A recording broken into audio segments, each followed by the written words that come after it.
All right, let's go ahead and pick back up again.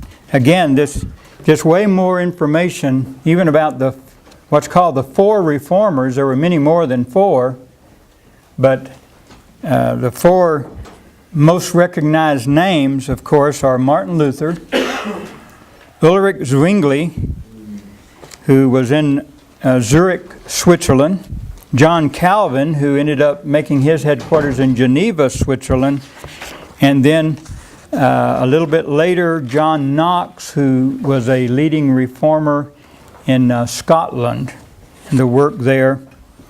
But they had a lot of contact back and forth with each other, with sort of Martin Luther being the senior statesman among them. And they developed some differences between them as well. For example, Luther never advocated physical violence against anyone that disagreed with him. But John Calvin. But when Calvin was so effective in his work in Geneva, Switzerland, that he actually ended up being chosen the leader of the city, the kind of democratic system they had there for each city.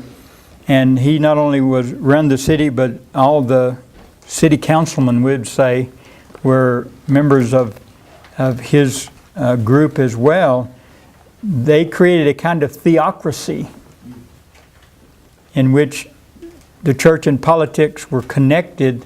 And if you were Catholic, or if you taught something else that was considered heretical, by their way of thinking, you could be expelled from the city, and in some cases they actually executed people on heretical grounds.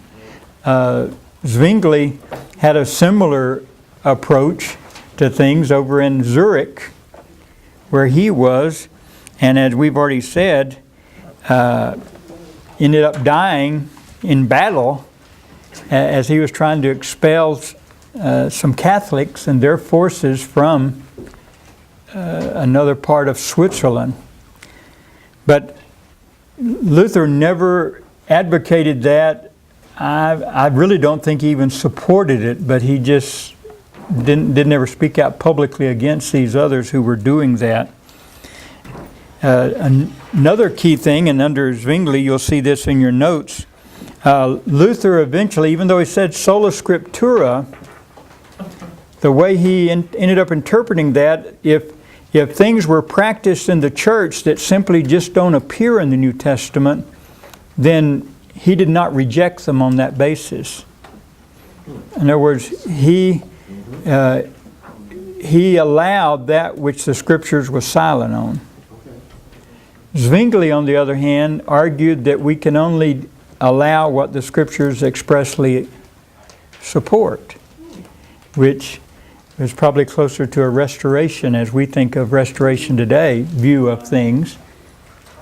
But again, that didn't cause them to fall out of fellowship with each other, but it was a different way of looking at Scripture. Of course, Calvin's big claim to fame will end up being his development of the what's often referred to as Calvinism. But so often among those people, they don't refer to it as Calvinism, though they recognize that term. They call it Reformed theology.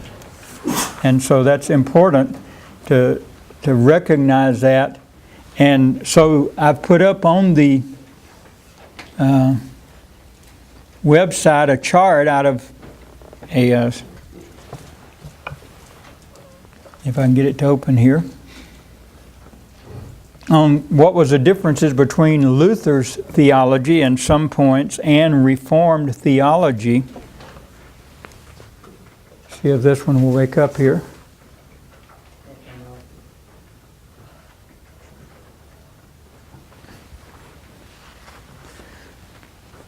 Well, it would help if the chart was not upside down.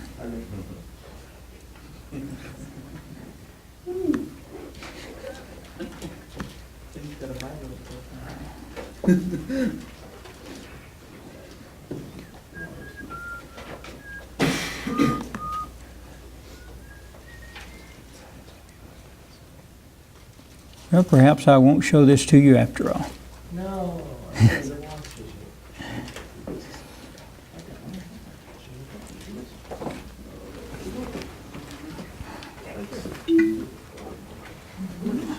My computer has decided to suddenly be pokey here.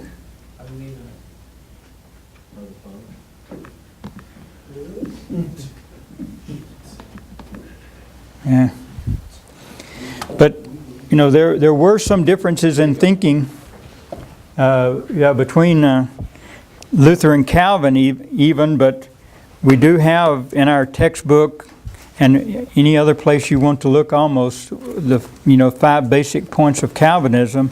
And we were having a discussion before the class ever began earlier this afternoon that Calvin starts with the idea of the sovereignty of God.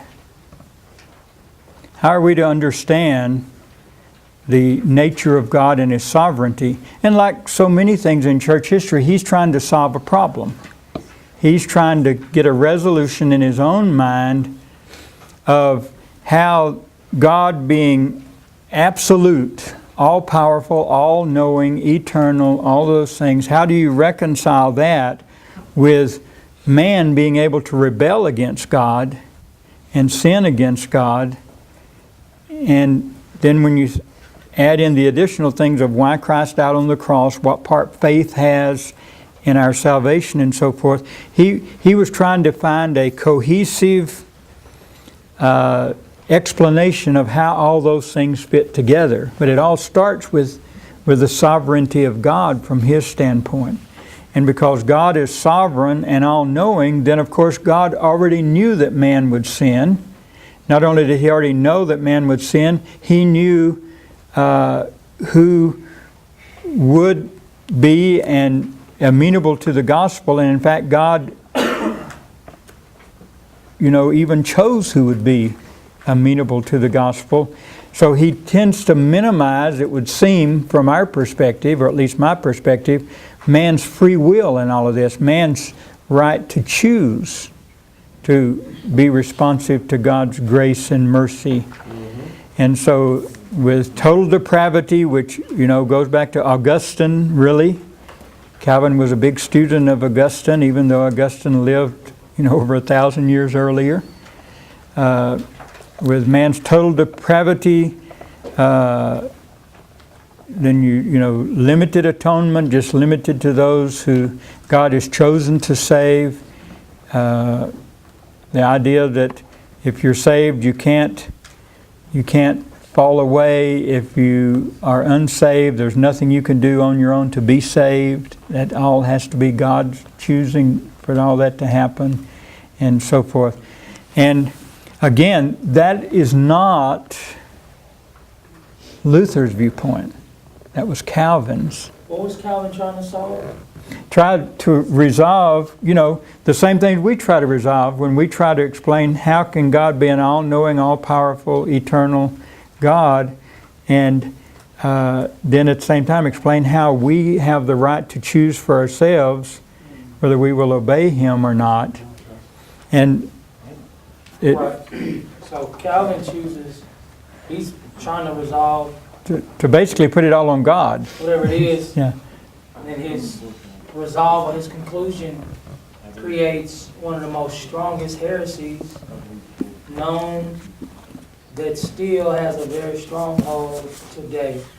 So we could say whatever conclusion he came to, whatever he began to set in motion, it was not a solution at all. It was not. He did more hurt than harm.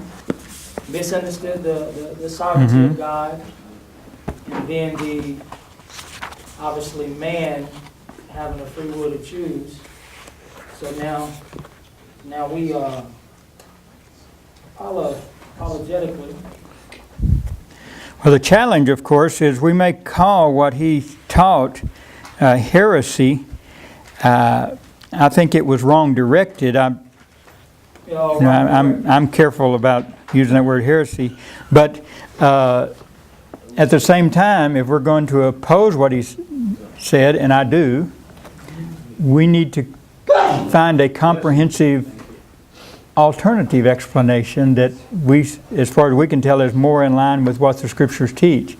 In other words, I just want us to realize, as wrong as we may think he was, his intention was not to be wrong. His intention was to be fair with what the Scriptures teach, not rely on the Pope or the church or anything, but just what the Scriptures teach. And he tried to create this systematic theology based upon that, but his basic assumption at the beginning perhaps was where the error lay. Mr. Moore. Yes, Eric? Do you think people like Calvin and Luther and them were trying to like start a whole denomination, or what do you call now, a denomination to themselves, or do you think they were just trying to help understand things and then they spread or shared what they understood it as, and it turned into so many people following in line? Or I guess, do we know either way? Or? Well, I think it's pretty clear they never intended to create a separate church. They couldn't even imagine there being but one church. They just wanted to see the church reformed, changed, and get closer back to the Scripture. That was their goal. That was their desire. And there had been times, you know, in the recent past where the church had changed its point of view on some things, and so they had some hope that the church would change on these as well when they realized the abusive nature of things like Tetzel's marketing of indulgences and other things like that. Their hope was that it would change, and even after the church excluded them, excommunicated them, their hope was still that there might be some kind of eventual coming back together where all believers were one, because they never imagined anything else but there being one church. And even though the Pope had excommunicated them, they did not consider themselves part of a different church. They considered themselves a part of the one holy church and not a denomination. So I guess when we look at it with, we look at Luther, Calvin, maybe their intention, which we can't really see, but you can see it definitely clear in Luther's thesis and what he was up against with the Western Roman Church. And so I think in a very mature way, if we are looking at their writings and their work, we look at maybe what good came out of it, or what were they, I guess the forces they were up against in their context and their culture at their time, and saying how they strongly opposed what was going on, and they tried to seek out the truth in the Scriptures, look at the New Testament church, and try to best follow that as possible. Yeah, I believe they were honest men, desirous only to both know, then teach, and practice what they believed the Scriptures taught, and to be pleasing to their Lord, and to lead others to do the same thing. Whether they got it right on everything, no. Any more than have I got it right on everything? Almost certainly not. Not that I know what those place errors I'm still at fault in right now, but still, how they stand before God, I don't know. Whether God used what they were trying to do, most certainly He did. He used what they were trying to do to make the Scripture once again available to all people, so they for themselves can read the Scriptures and know what His will is. And even with all the errors that were a part of it and the differences that existed even between these men on some things and so forth. But, back to Luther again, with time, as he was reading the very Scriptures he had translated and continued to study them, the church at Wittenberg and later at another place where he was a minister, they returned to congregational singing. In fact, Luther became a great hymn writer. There's a number of hymns in our modern hymn books that were written by Him. A mighty fortress is our God, is the one that comes to mind right away, written in German originally by him, because he realized the church didn't have any hymns to sing, because the church hadn't sung in 1,000 years. And so he writes hymns that they could sing.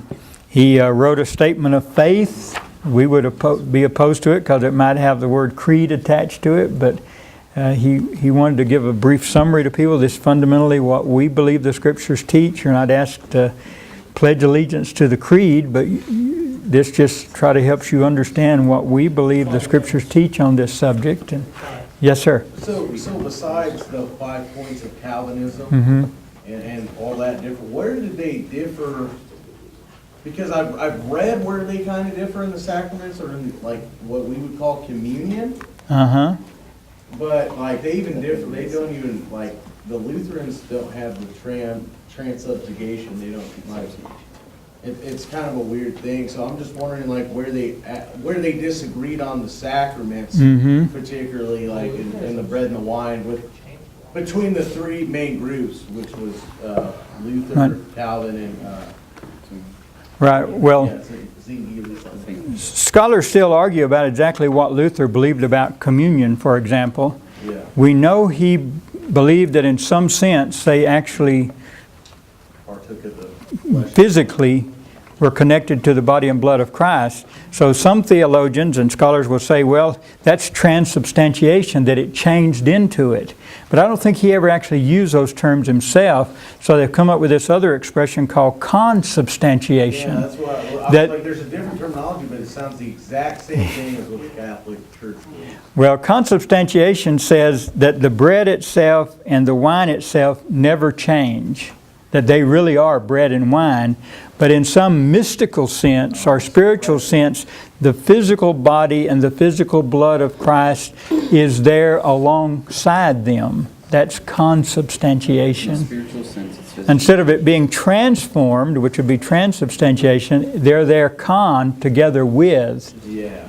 And whereas Calvin would argue, and I think Zwingli as well, that while yes, they represent the body and blood of Christ, that not even in a mystical sense is a real body and blood of Christ present. So it's more like symbolism. They would use the only reason word I asked- symbolically. Yeah. So it makes you kind of look at the question. So when we take communion Uh-huh. right now, so is it representing, symbolizing, or honoring the death and Mhm. burial, right? Are we looking at 1 Corinthians and the other passages that speak about it?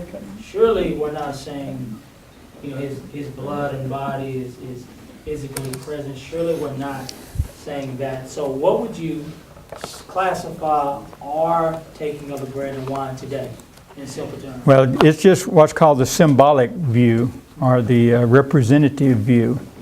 The three major views are the consubstantiation, transubstantiation, and the representative view.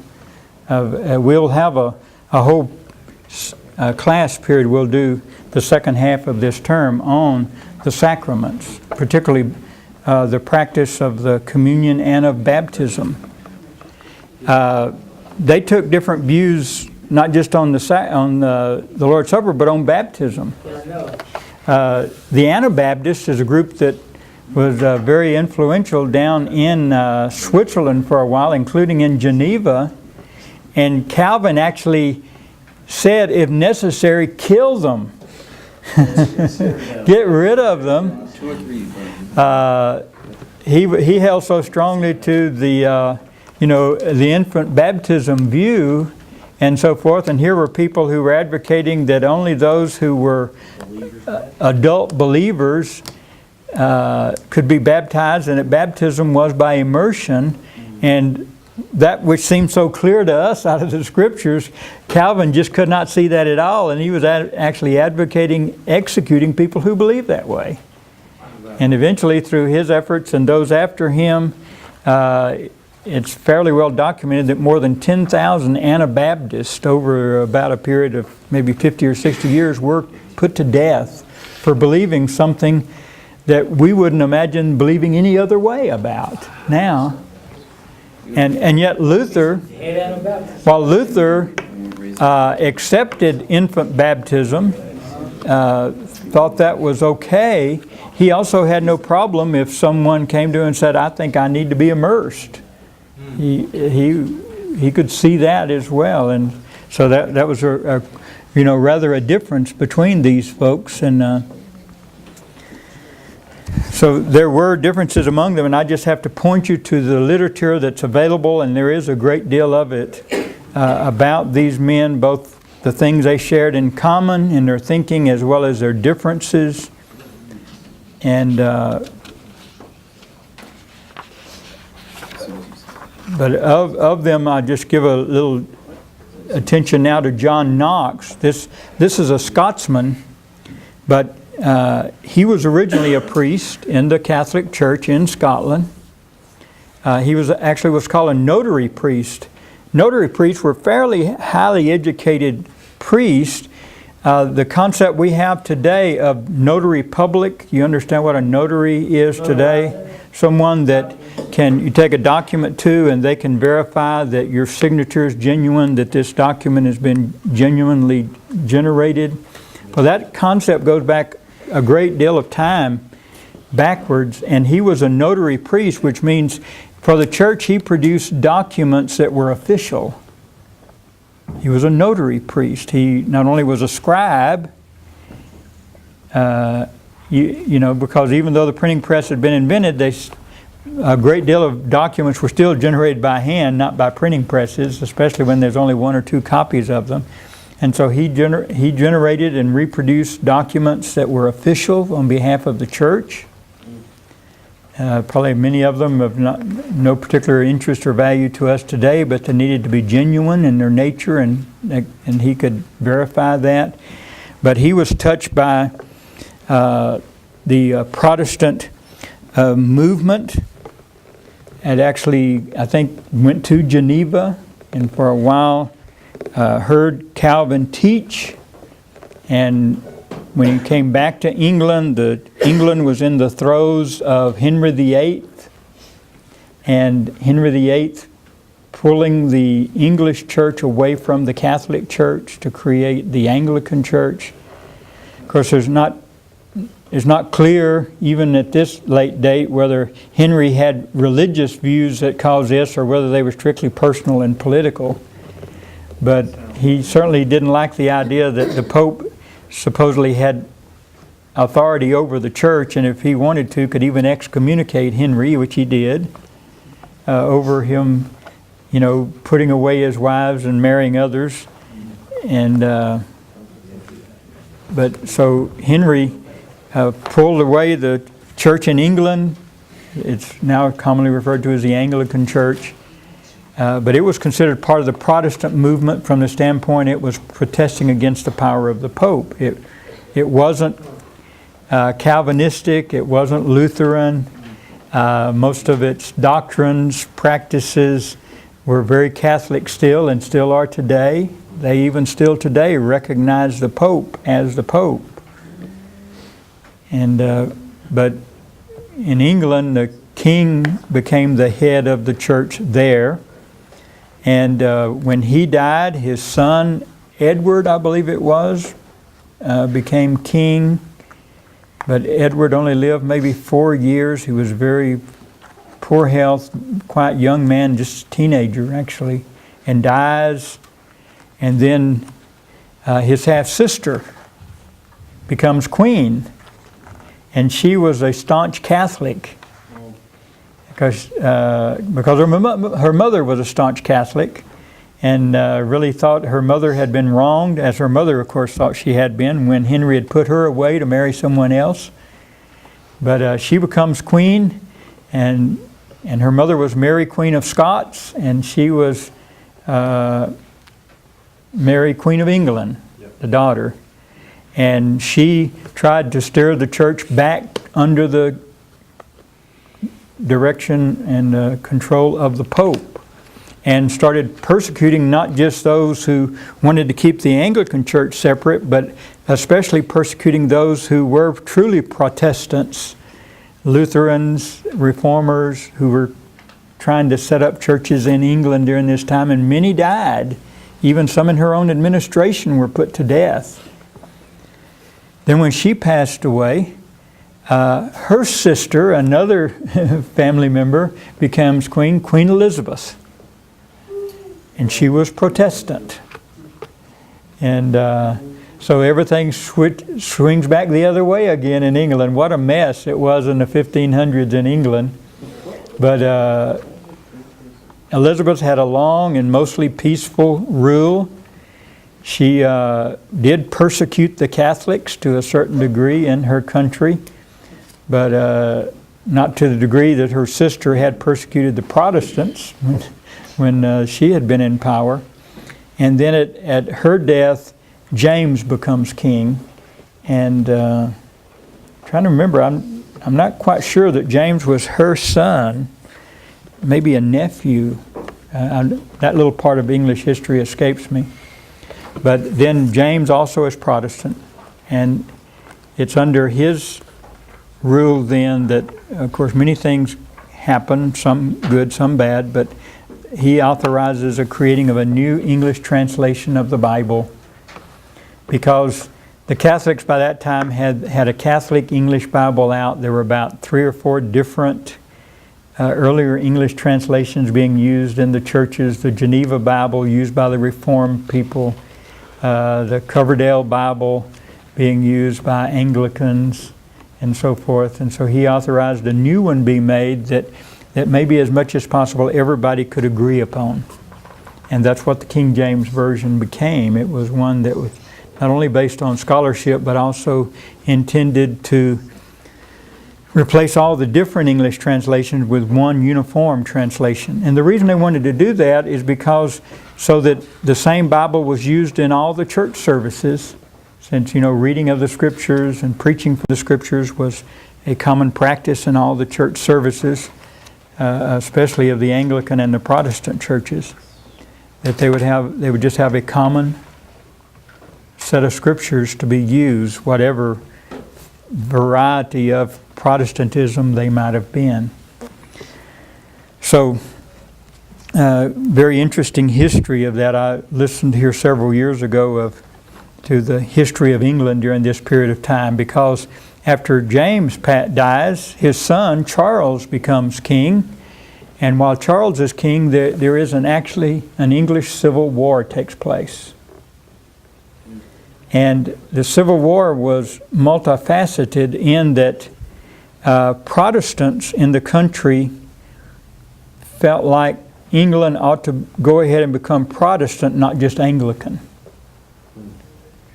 They also wanted to do away with the crown. Eventually they got to the point where they wanted to do away with the monarchy and replace it with a form of democracy. And so a new parliament was created, which much more power than it had ever had before. And the Civil War took place. Charles is actually executed. The king has had his head cut off. And when the Protestants, political Protestants, win power. You ever wonder why things are so confusing in Northern Ireland today? It's not as bad now as it was 25, 30 years ago, where you had the Catholics and the Protestants battling each other in the streets and so forth, where they just hadn't separated at all politics and religion. That's still a carryover from these days back in the 1600s in England itself, where religion and politics were inseparable. And no matter which flavor you were, unless you were the flavor of the day, you probably were going to be persecuted by whoever was the flavor of the day in rule. But when Charles is executed, they have pitched warfare just like the American Civil War. Thousands of people died in battle, battling each other, Englishmen against Englishmen. Finally, the Protestants win under the guidance of a man by the name of Oliver Cromwell. And they establish a kind of democracy. And Cromwell soon discovered that if you gave Parliament all the power, nothing got done. And so by the time it was all over with, by the end of his life, and his son takes over from him, Richard Cromwell, by the end of the time Richard Cromwell ruled, you had a monarchy all over again. They just didn't call him king. They just call him Lord Protector of England. And so finally, they get rid of Cromwell and bring Charles' son back, who's been in exile all this time, Charles II, and they crown him king. And then they have a democratic monarchy, which is what England still has today, though today the monarchy has even less power than it did when Charles II was crowned king. But while all this is going on politically, at the same time, you have the Anglican Church, you have these Reformed churches, and in the Reformed Church in England, you have all these different varieties. You'll have those who want the Reformed Church to be Calvinist in doctrine, but Anglican in practice. Then you have those who want to separate the state from the church, and they were called separatists. They were Reformed people, Calvinists, but they thought the church shouldn't be answerable to the king, and the king shouldn't necessarily be answerable to the church. They ought to be two different institutions, and they were called separatists. And they were persecuted for that.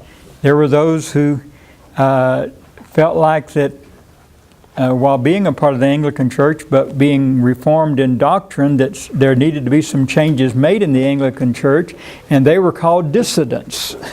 You have all these subgroups in there. You know, the separatists want to keep them separate. The dissidents want to see more changes take place within the Anglican Church besides just doctrinally.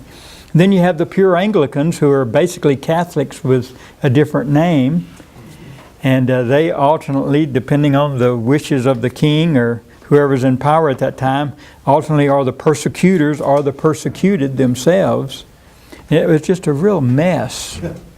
Because again, no one had ever been this way before.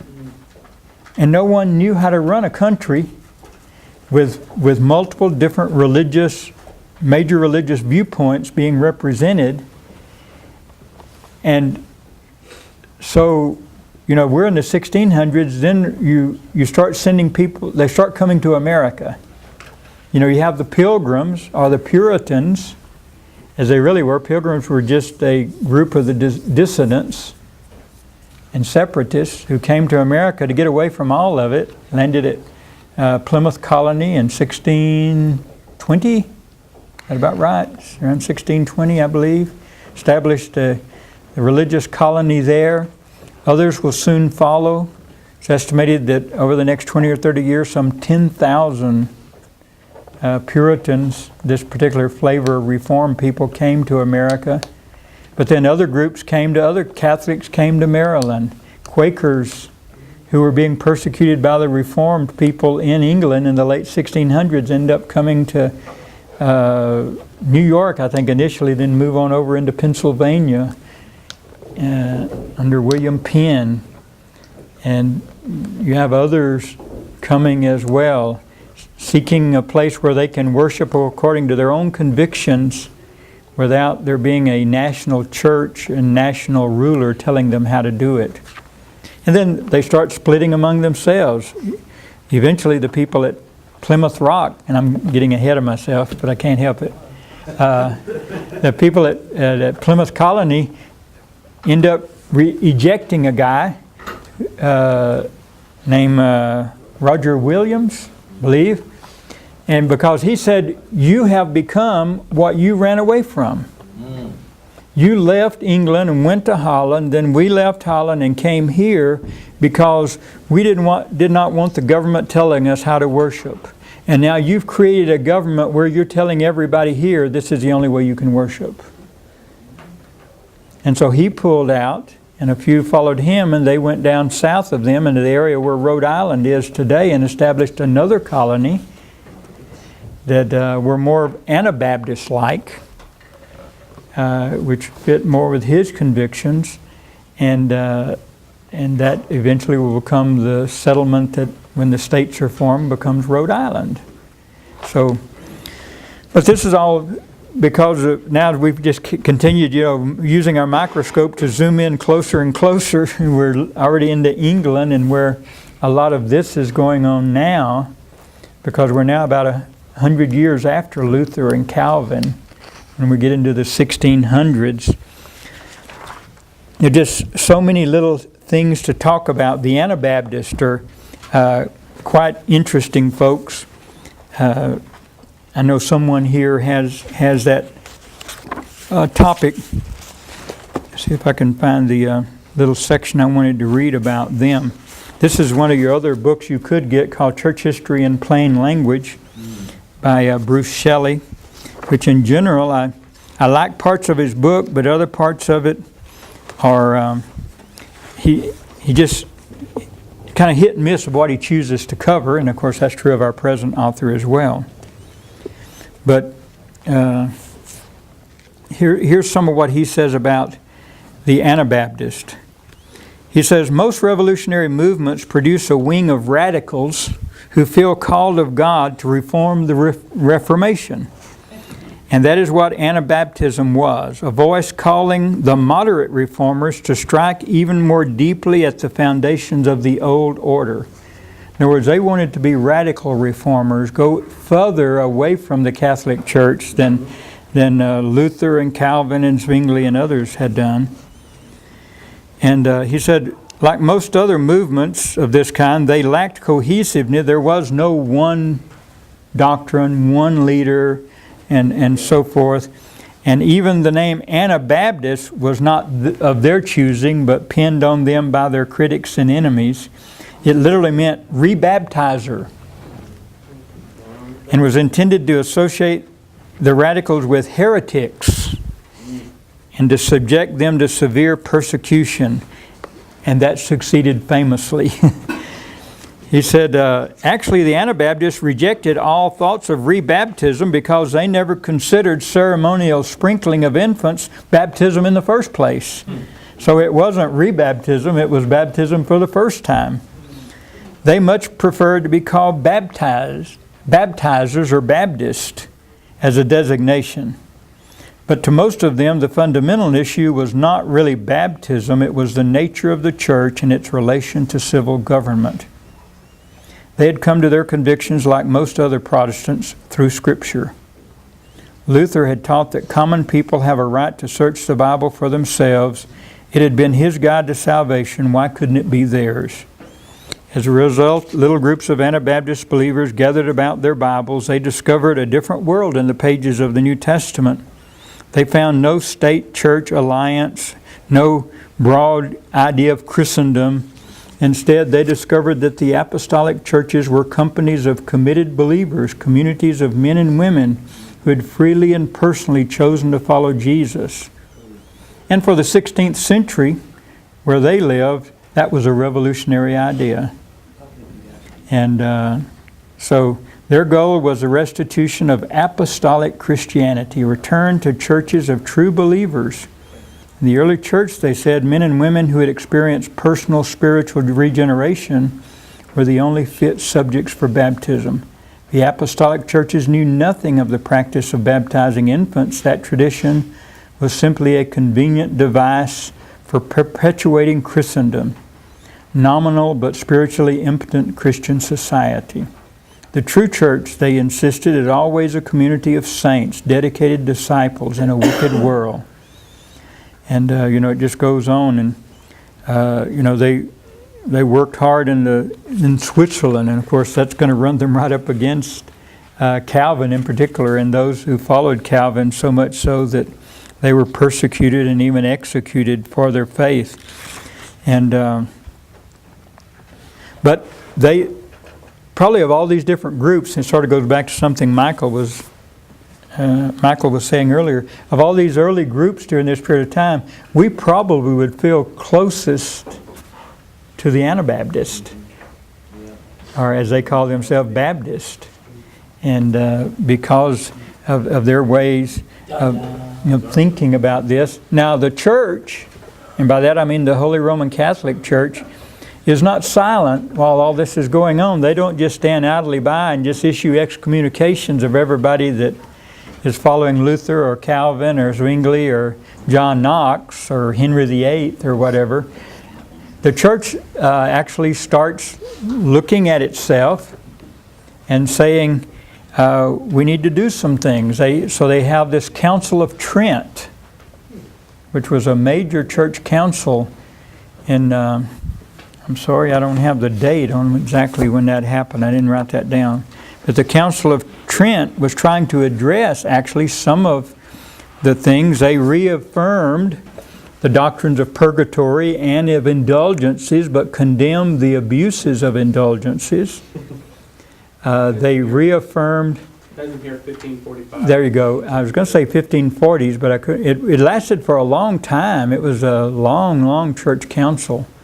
By that I mean maybe 15 years altogether, but they weren't in continuous session. They kept coming back from time to time, maybe 9 different sessions over about 15 years or something. But they reaffirmed the Holy Roman Catholic's view that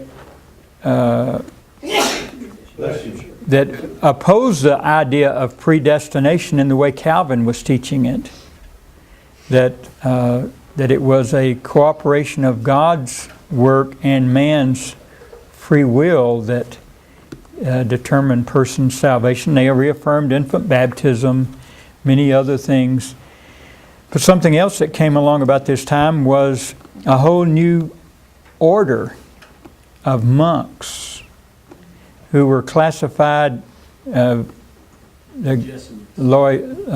Ignatius Loyola wasn't his name, I think, was this monk that came up with this new group that we now know as Jesuits. They were not originally called by that name. They were called the Society of Jesus originally, but they wanted to be soldiers for Christ. And they wanted to go back and win people back, not by using force, but by using the church itself and its doctrine and its practices to try to win them back. And so Jesuits originally were an evangelistic movement to win Protestantism back to the mother church. And of course Jesuits still exist today. They're probably the largest, I suspect, group of order today. Yeah, they don't seem to be very much like the ones here in the 15 and 1600s, but nevertheless, that's where the Jesuit movement came from. Well, That's it? well, we just sort of touched on the highlights. I want to mention one more person. He often gets kind of short shrift in all of this about the Reformation. He was a Dutch minister, Jacob Arminius. He actually went to Geneva and was educated in the school that Calvin had established there called the Academy. By that time, Calvin has passed away, and Theodore Beze is running the school there, and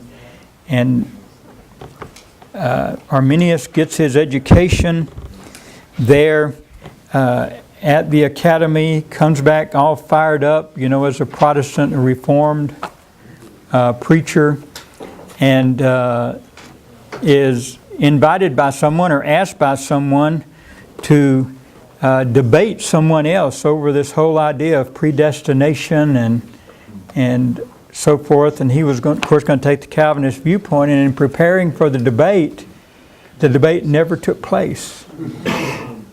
He studied himself right out of Calvinism. Unconverted.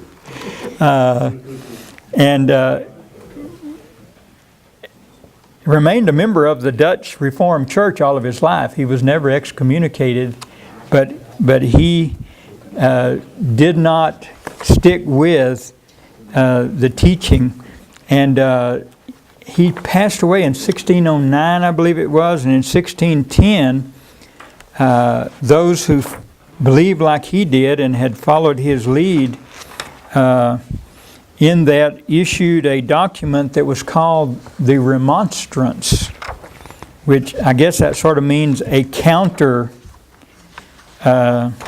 point of view to that taught by Calvin. And it's in your textbook on page 123.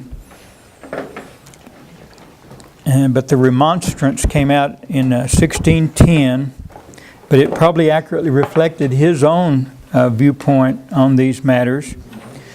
First of all, he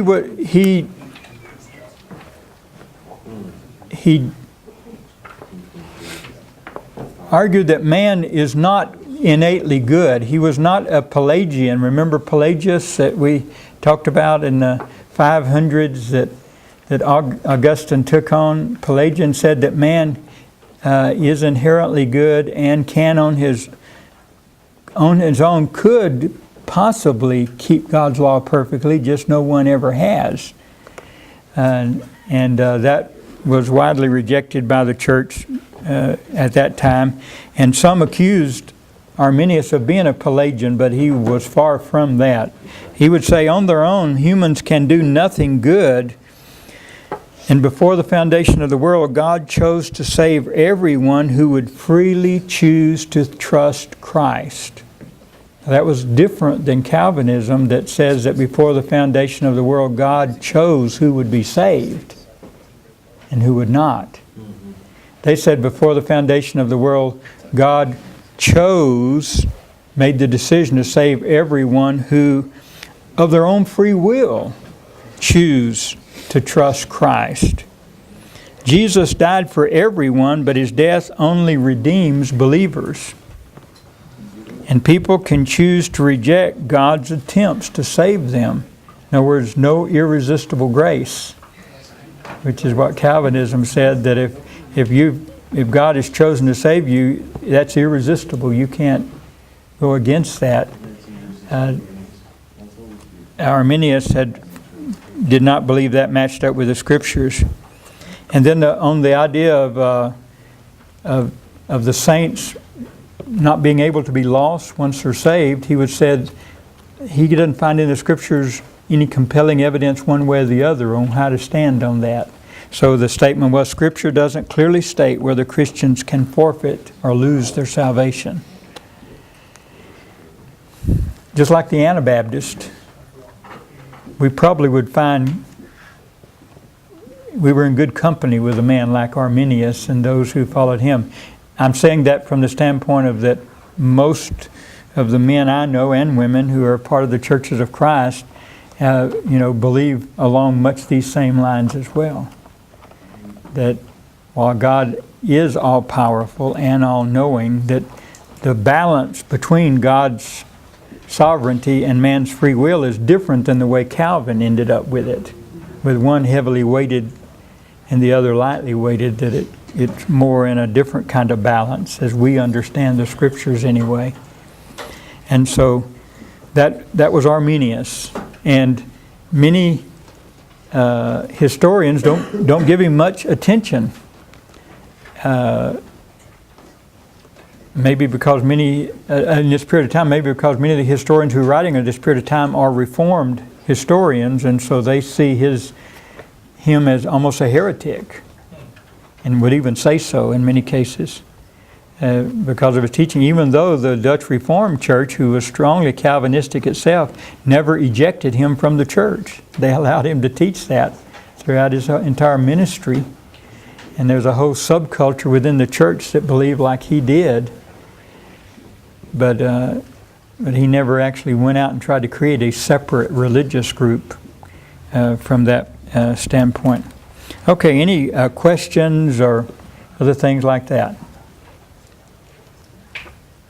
If not, Wednesday we're going to try to fill in at least some of the gaps from about 1650 to 2018. Much of that is going to involve, Christianity coming to America. Again, our focus ends up being narrower and narrower, and but it will give us a chance to talk about Methodism, the Wesleys. Hopefully, at the beginning of the time, I'll talk some about Isaac Watts, who was a I'm trying to remember all his designations. He was a Protestant, dissident, a separatist in England, and had a powerful influence, but not necessarily in the way you would think, because he was such a great hymn writer. And that will influence not just the church in his day, but in our day as well. You might be impressed with how many hymns in our hymn book, even though we're not using the hymn book anymore here at Sunset. They're just in the pew and pocket in front of us because we're singing off the wall, as somebody says. How many hymns that we sing and are in that hymn book that were written by Isaac Watts. Very impressive man from that standpoint. And we'll hear about the two great revival periods that took place in America and to some degree in England as well. The Great Awakening, as it was called, and the Second Great Awakening that came along about 50 years after that, where suddenly people didn't want to just be nominal Christians, but they wanted to be personally engaged in their faith, and that was very much a part of those awakening movements that took place. All right, thanks for your attention today.